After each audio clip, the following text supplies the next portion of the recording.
The evening sun cast long shadows across the gleaming floors of River Palace Hotel as Mira rushed between tables, carrying plates of fancy appetizers. Her feet ached in the practical black shoes she'd bought from a discount store, but she kept a warm smile on her face.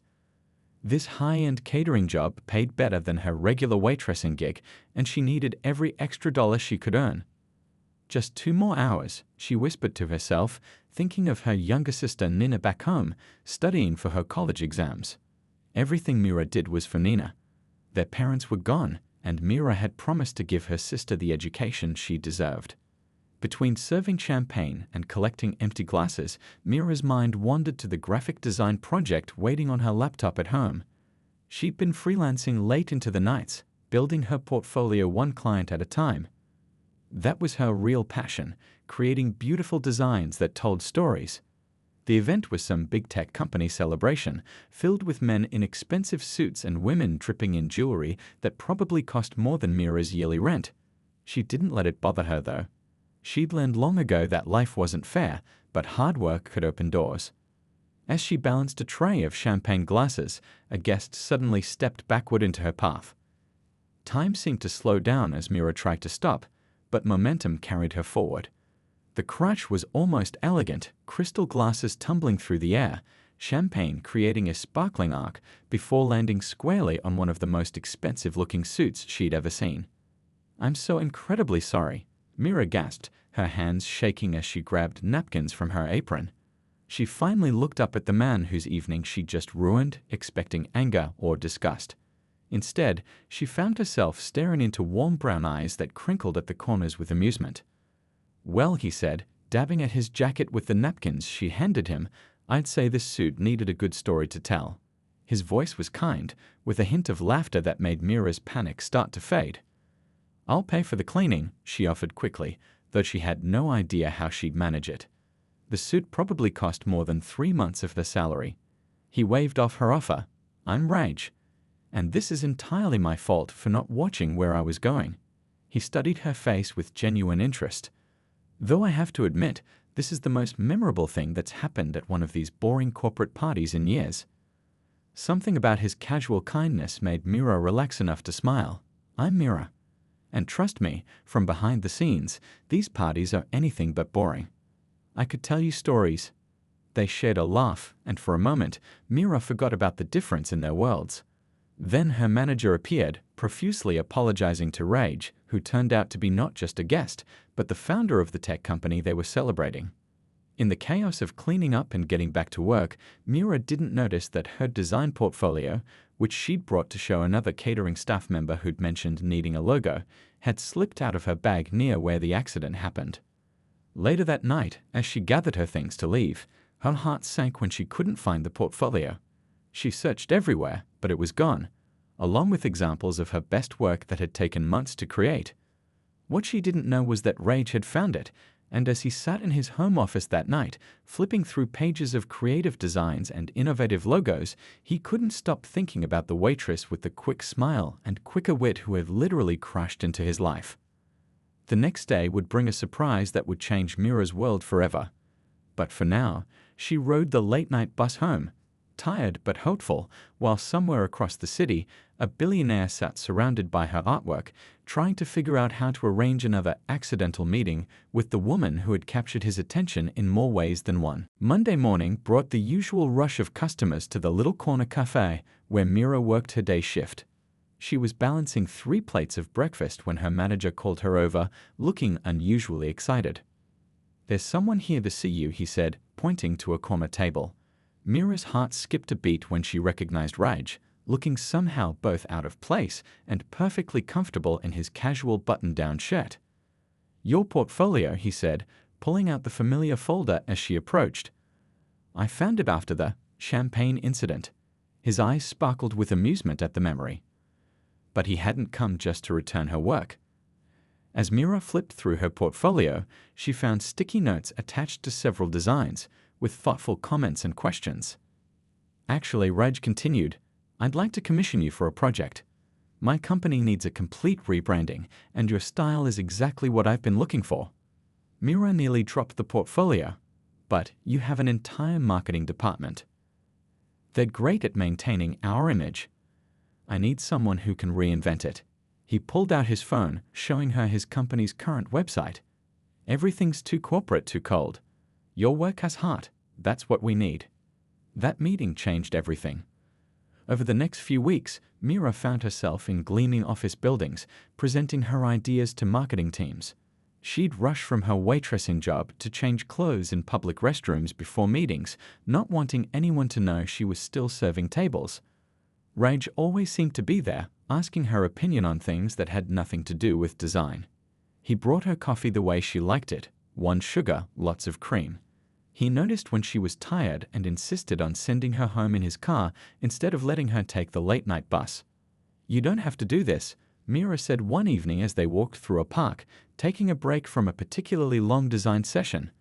The sun was setting, painting the sky in colors she wished she could capture in her designs. "Do what?"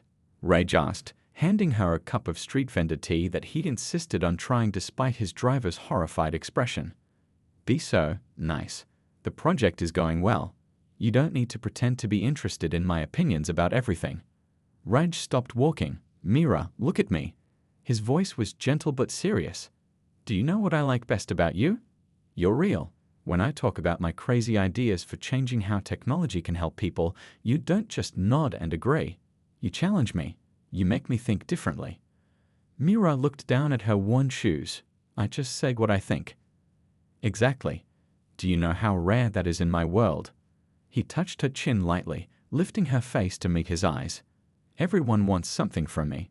But you didn't even want to let me pay for your tea." They both laughed, breaking the tension, but something had shifted between them. That night, Raj invited her to dinner at a small, family-owned restaurant, not the fancy places he usually frequented. "My mother used to take me here," he admitted as they sat at a cramped table with wobbly legs.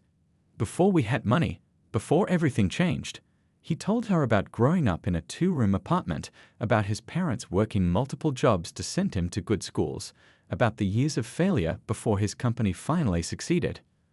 Mira found herself sharing too. About losing her parents, about raising Nina, about drawing logos on napkins during slow hours at the cafe because she couldn't afford design software. She didn't mean to tell him everything, but something about the way he listened made her feel safe. The next day, a package arrived at her apartment, professional design software and a new laptop. Mira tried to return them, but Raj was adamant. "It's a business investment," he insisted. "You can't create our new brand identity on napkins." But they both knew it was more than that. Every design meeting turned into dinner. Every coffee break turned into hours of conversation. Raj started showing up at the cafe just to sit and work on his laptop while she served other customers. He said the coffee was better there, but his eyes followed her as she moved around the restaurant. Nina teased her mercilessly about her billionaire boyfriend, but Mira was scared to believe it could be real. She kept waiting for him to realize their worlds were too different, that she didn't belong in his life. Then came the night of another corporate party, but this time Mira wasn't serving. She was there as Raj's date, wearing a simple but elegant blue dress he'd insisted on buying her. As they danced, he whispered, "You know, spilling that champagne was the best thing that ever happened to me." Mira looked up at him, seeing nothing but sincerity in his eyes.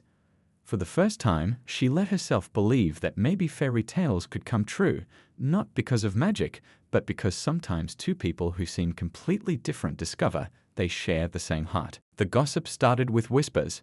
Mira first noticed it when she was presenting her final design concepts to Raj's marketing team. 2 women in designer suits stopped talking the moment she walked into the conference room, their eyes following her with barely hidden disdain. "Don't let them bother you," Raj's assistant Priya told her later. Priya had become her only friend in this glossy corporate world. "They're just jealous. Nobody's ever seen Raj this happy." But the whispers grew louder. One morning, Mira's phone buzzed with messages from friends sending her links to business news websites. There she was, in grainy photos taken through restaurant windows, having dinner with Raj. The headlines were brutal. "Tech billionaire's new waitress girlfriend, true love or gold digger." "Just ignore it," Raj said when she showed him, his jaw tightening with anger. "They don't know you like I do." But it wasn't that simple. Someone leaked details about her financial struggles, her multiple jobs, even her sister Nina's scholarship applications. The story twisted everything. Her hard work became desperate attempts to climb the social ladder. Her design project for Raj's company became sleeping her way into a contract. The worst came from Raj's ex-girlfriend, Anya Chen. Unlike Mira, Anya came from old money. Her family owned half the tech companies in the city. She appeared on a popular business podcast, speaking with fake concern. "I just worry that some people might take advantage of Raj's generous nature. He has such a big heart, you know." The pressure started affecting everything. Nina called crying from college. Someone had posted nasty comments on all her social media accounts. The cafe where Mira still worked part-time became crowded with photographers. Her regular customers, people she'd served for years, started requesting different waitresses. "You should quit," Raj suggested gently. "Move in with me. Let me take care of things." But Mira couldn't. "That's exactly what they expect me to do," she said. "They think I'm just waiting for you to solve all my problems." Then came the charity gala. Mira had been dreading it, but Raj insisted they face society together. She wore a borrowed dress, practiced proper table etiquette, even learned which fork to use for each course. But nothing prepared her for what happened. She was standing alone during cocktail hour. Raj had been pulled away by business associates when Anya approached with a group of socialites. "Mira, darling." Anya's voice dripped with honey-coated venom. "We were just discussing your amazing rise from rags to riches. You must tell us, how does someone go from sipping drinks to dating one of the city's most eligible bachelors?" Before Mira could respond, another woman chimed in. "Oh, don't be modest. We all know about your creative methods." She pulled out her phone, showing an article with pictures of Mira at different waitressing jobs over the years.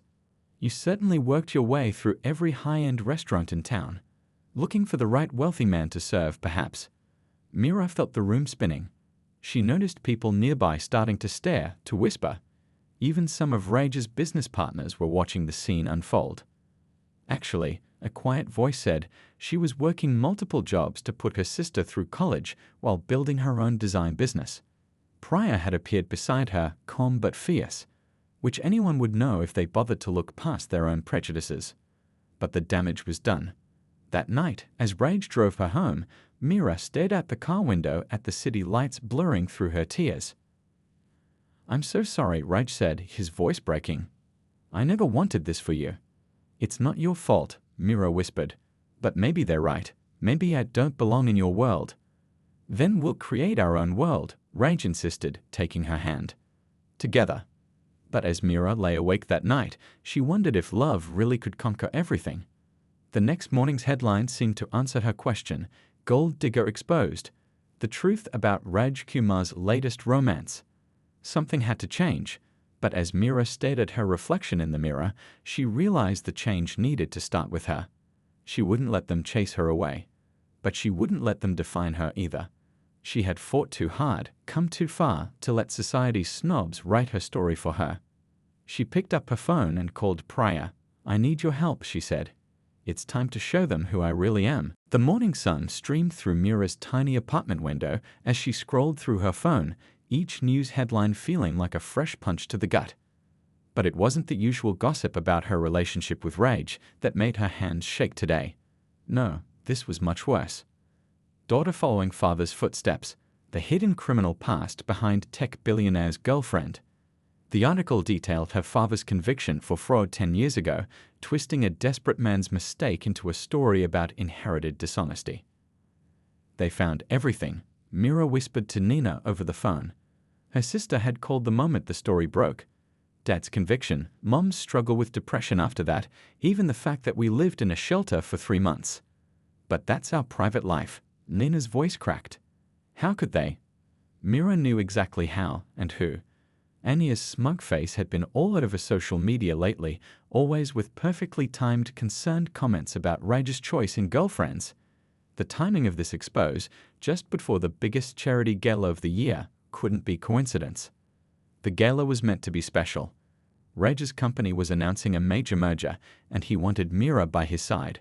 She'd even designed the event's digital displays and promotional materials. Now, those same designs felt like chains around her neck. Her phone buzzed again, Raj calling for the 5th time that morning. She let it go to voicemail, just like the others. How could she face him?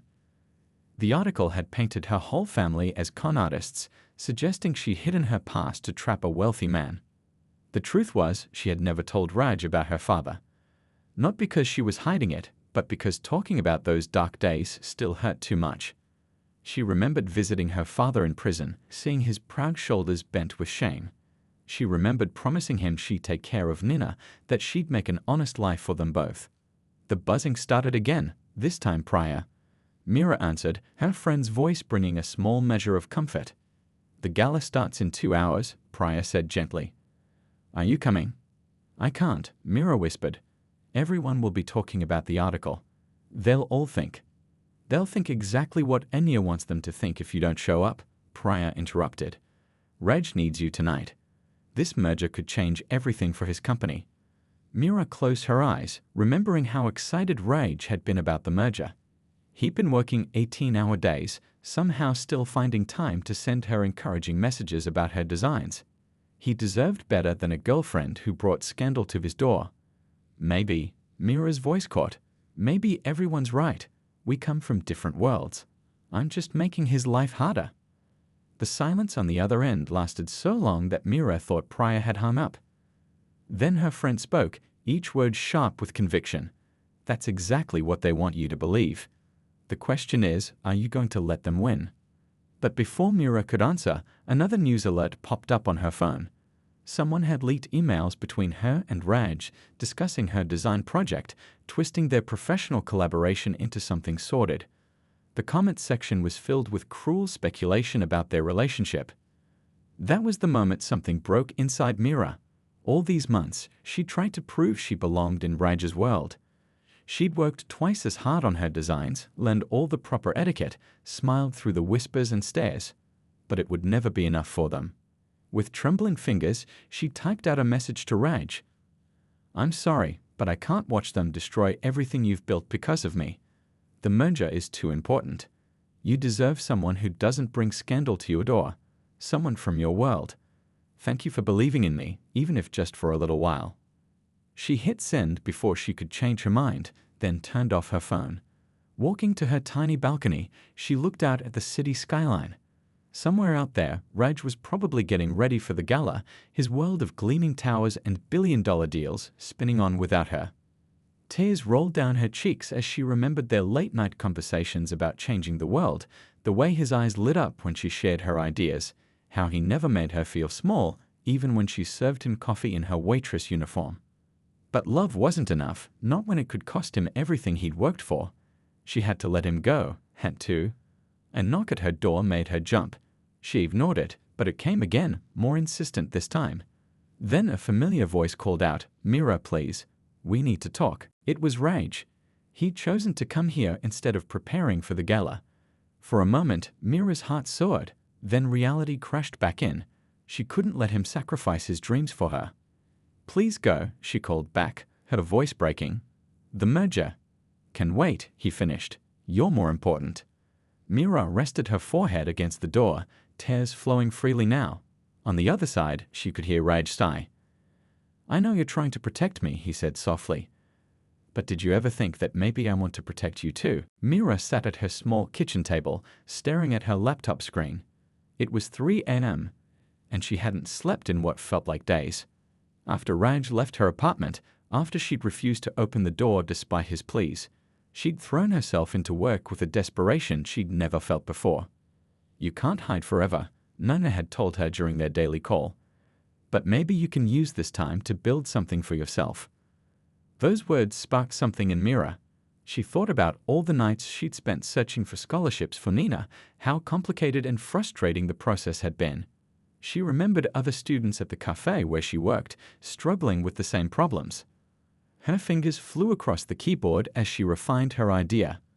A mobile app that would help underprivileged students find and apply for scholarships. She could use her design skills to make it simple, beautiful, accessible. The coding would be a challenge, but she'd been teaching herself programming in her spare time. "You're crazy," Priya said when Mira shared her idea over coffee. but crazy might be exactly what you need right now. She paused, stirring her drink. You know, the tech incubator program at my old university is accepting applications. Mira looked up sharply. I couldn't afford.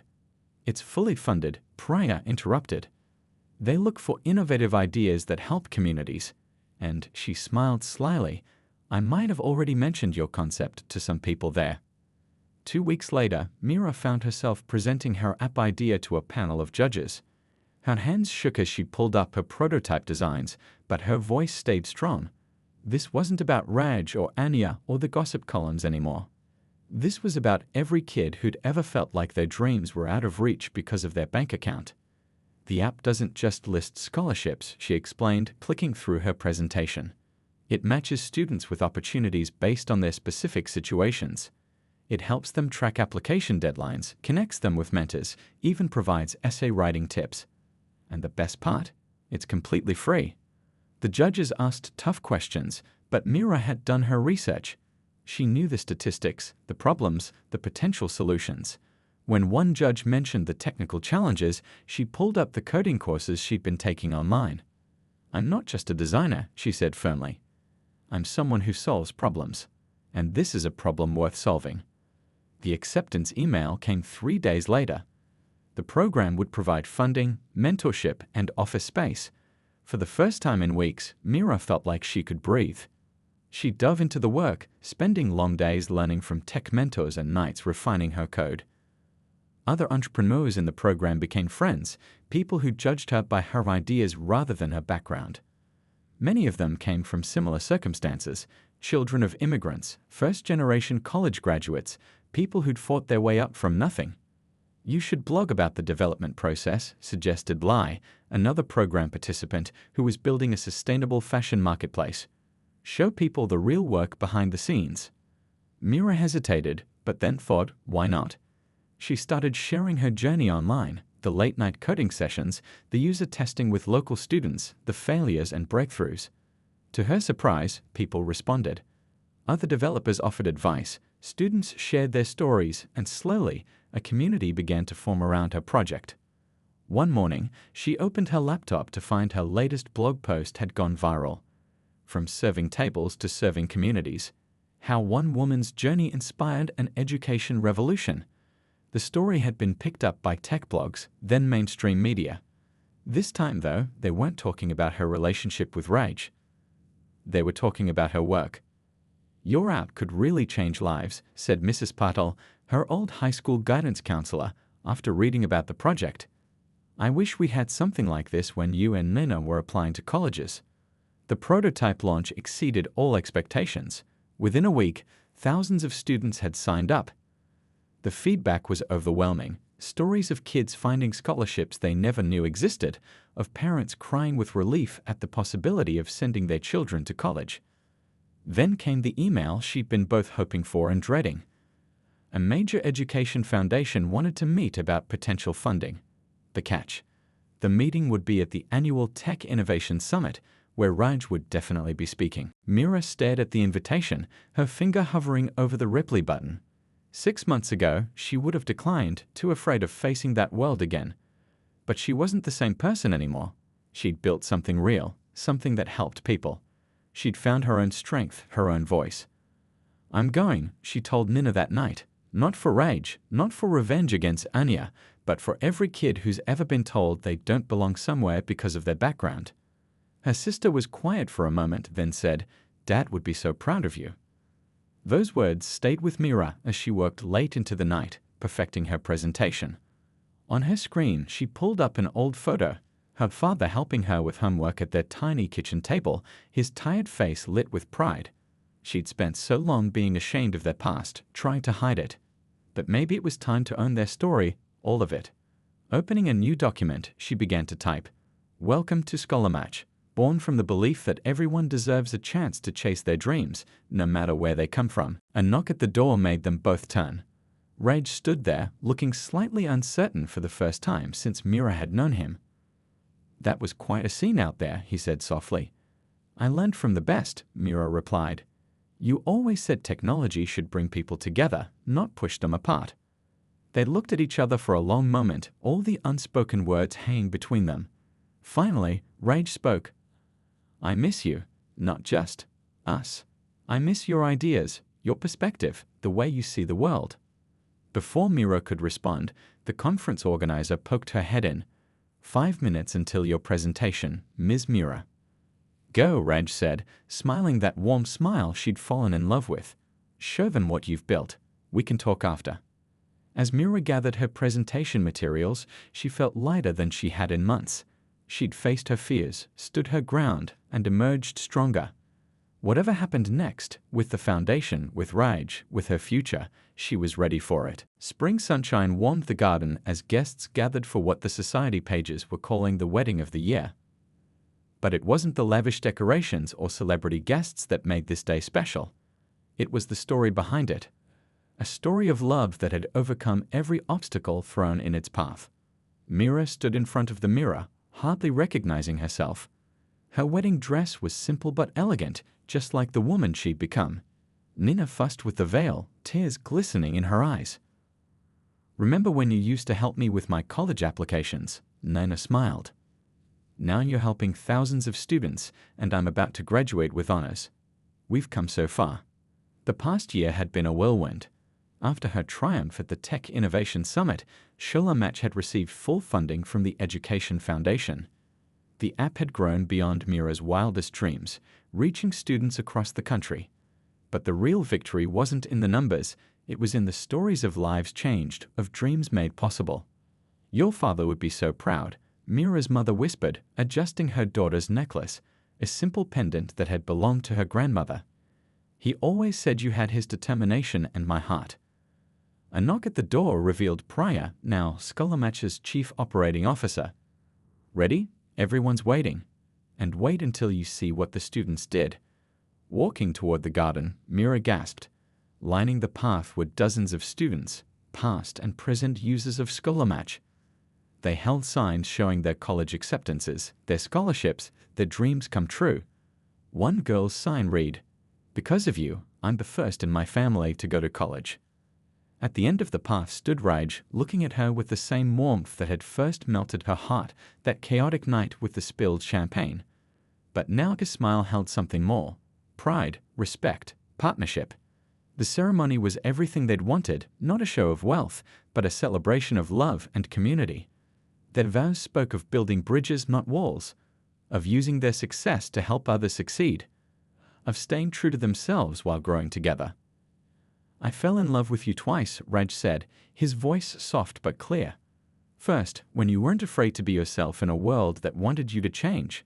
And again, when you showed me that true strength isn't in what we have, but in what we give back.